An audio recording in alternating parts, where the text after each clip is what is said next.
महनार के पूर्व विधायक प्रत्याशी ईआर रविंद्र सिंह इन दिनों पैदल यात्रा कर रहे हैं। राहुल गांधी की भारत जोड़ो यात्रा और प्रशांत किशोर की पद यात्रा के बाद बिहार की राजनीति में पैदल यात्राओं का प्रचलन तेज है। तेजस्वी यादव भी इस पर कभी कभी निकल पड़ते हैं। बहरहाल विधानसभा चुनाव से पहले लोजपा के पूर्व संगठन मंत्री और लोजपा के बागी नेता ईआर रविंद्र सिंह भी इसी राह पर आगे बढ़ चुके हैं। इस यात्रा का मुख्य उद्देश्य विधानसभा चुनाव की पुष्टि भूमि तैयार करना है। हालांकि इसके पूर्व 2020 के बिहार विधानसभा चुनाव के एलजेपी के साथ होने के बावजूद टिकट पर चुनाव लड़कर भी रविंद्र सिंह तीसरे नंबर पर आए थे, जहां विजेता रही आरजेडी की उम्मीदवार बीना सिंह का 61,000 वोट आए थे। वहीं रविंद्र सिंह को मात्र 19,000 वोटों से ही संतोष करना पड़ा था। जदयू प्रत्याशी उमेश कुशवाहा को 53,000 वोट मिले थे। चुनाव से साल भर पूर्व पद यात्रा कर रहे रविंद्र सिंह तब विजेता और उप विजेता उम्मीदवारों से तकरीबन 35,000 वोटों से पीछे थे। विधानसभा चुनाव में ये एक बड़ा मार्जिन है।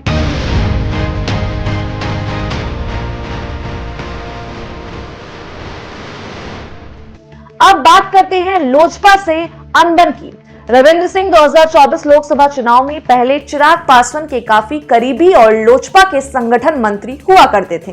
फिर सांसदी के चुनाव में यह बंधन टूट गया। एक साथ 22 कार्यकर्ताओं ने लोजपा के दामन छोड़ा, जिसमें एक नाम रविंद्र सिंह का भी था। भले रविंद्र सिंह मीडिया में जो भी बयान दे, लेकिन हकीकत ये थी कि वैशाली की सीट पर सबकी नजर थी। वैशाली से वीणा देवी पार्टी विरोधी गतिविधियों में संलिप्त रही थी, जिसकी वजह से उनका टिकट लोजपा से कटना तय माना जा रहा था और उसी सीट पर रविंद्र सिंह को उम्मीदवार घोषित करने की बात चल रही थी, लेकिन ऐसा कुछ नहीं हुआ। पार्टी का निर्देश तो है ही सर, सबसे ऊपर होता है। ऑब्वियसली जो पार्टी कहेगी वही एक आप संगठन मंत्री है तो वही होगा। लेकिन मैं आपकी एक व्यक्तिगत राय पूछना चाह रहा हूँ कि क्या आपकी इच्छा है वैशाली से लोकसभा चुनाव लड़ने की? इच्छा तो सबकी होती है, जो राजनीति करते हैं सबकी इच्छा होती है। आगे देखिए क्या होता है। वीणा देवी को एक और मौका दिया गया और वो जीत कर भी आई।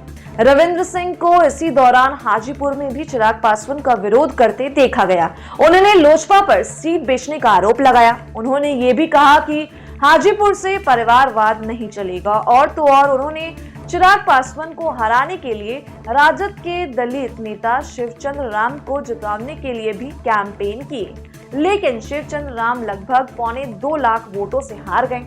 इस हार से ये स्पष्ट हो गया कि राजपूत वोट गोलबंद करने का दावा करने वाले रविंद्र सिंह हाजीपुर लोकसभा में विफल रहे। रविंद्र सिंह का राजनीतिक जनाधार और छवि एक कार्यकर्ता या एक पार्टी के संगठन मंत्री के तौर पर ही ज्यादा रही है। राजनीतिक की मुख्य कतार में शामिल होने के लिए उन्हें अभी काफी मेहनत करने की जरूरत है।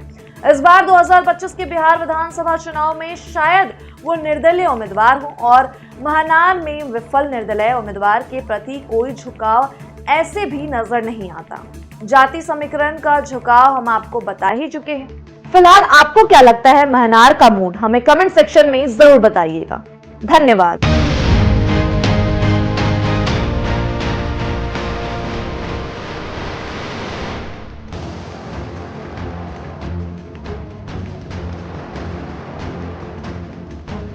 आपके शहर में नए युवा ला रहे हैं नया बदलाव। भवन निर्माण में एसएस कंस्ट्रक्शन, खन्ना एंटरप्राइजेस के offers and distribution, ideal public school की एजुकेशन, जगदम्बा रेस्टोरेंट का taste and decoration, life care medical का कस्टमर अट्रैक्शन, निशा मोबाइल के फोन कलेक्शंस, राजू जी के आम्रपाली मसाले की रेसिपी, डॉक्टर फारिदा परवीन की फिजियोथेरेपी।